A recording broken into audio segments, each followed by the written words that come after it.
Hello' guys, হিৰামণিজ কিটচেনৰ অন্য এটি ভিডিঅ'লৈ আপোনালোক সকলোকে স্বাগতম জনাইছোঁ। আজি এটি নতুন ৰেচিপি লৈ আপোনালোকৰ মাজলৈ আহিছোঁ। ৰেচিপিটো হৈছে ঔটেঙা আৰু মাছ, এলিফেণ্ট এপেল এণ্ড ফিছ কাৰী।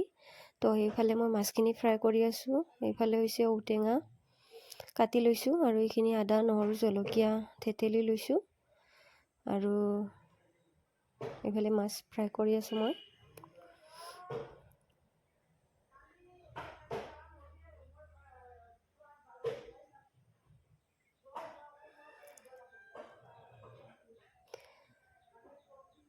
এইফালে মই ঔটেঙাখিনি অকণমান থেতেলি ল'ম খুন্দাত, এনেদৰে।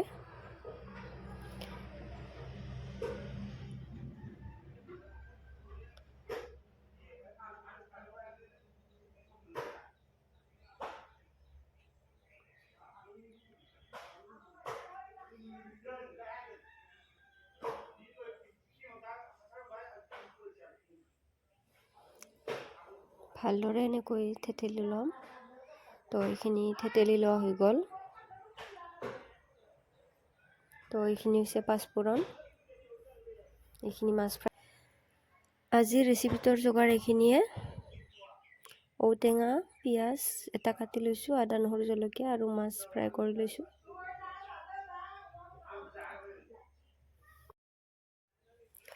মাছ ফ্ৰাই কৰা তেলতে মই কেইটামান পাঁচফোৰণ দি দিছোঁ অকণমান পিঁয়াজ, এইখিনি অকণমান ভাজি ল'ম।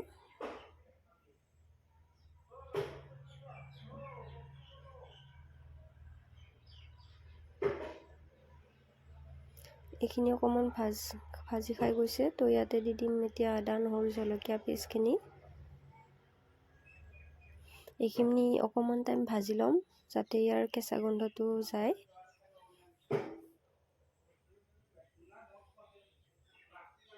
এতিয়া দি দিম ইয়াতে ঔটেঙাখিনি, এইখিনি অকণমান টাইম ভাজি ল'ম।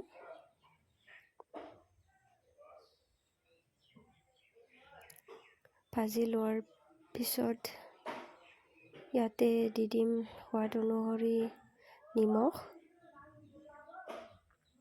হালধি।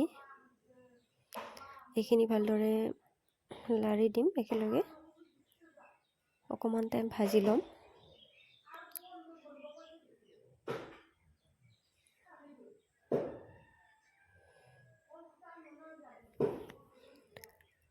ভাজি লোৱা হৈ গ'ল। এতিয়া মই ইয়াতে দি দিম পানী।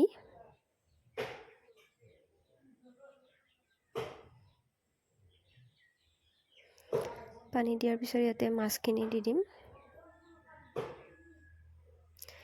আপোনালোকেও এনেদৰে খাই চাব, বহুত টেষ্টি হয়। ইয়াৰ ৰসটো বহুত ভাল লাগে মানে খাই পেলাই। তো ট্ৰাই কৰিব, ট্ৰাই কৰিলে আপোনালোকে মোক জনাব যে কেনেকুৱা লাগিছে, কমেণ্ট কৰিব। তো এইখিনি অলপ টাইম ঢাকি ৰাখি দিম। আঞ্জাখন বঢ়িয়াকৈ উতলিছে।